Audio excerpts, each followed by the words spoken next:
How to remove labels on Google Maps. Welcome back. In today's tutorial, I'll show you how to remove labels on Google Maps for a cleaner view of the map. This can be helpful for presentations or when you want to just focus on the landscape.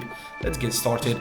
First, open Google Maps on your computer by going to maps.google.com or launch the Google Maps app on your mobile device.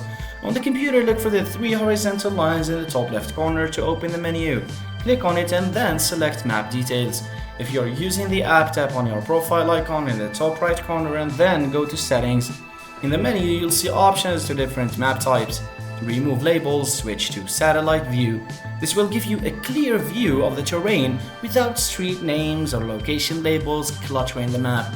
If you want a minimalistic view, you can also select Terrain. To get a better view, zoom in or out as needed. You can do this by using your mouse scroll wheel or pinch to zoom on mobile. The labels will remain hidden in the satellite view, allowing you to focus solely on the imagery. And that's it, you've successfully removed labels on Google Maps. So if you found this tutorial helpful, please give it a thumbs up and subscribe for more tips. Happy exploring, thanks for watching, and I'll see you in the next video.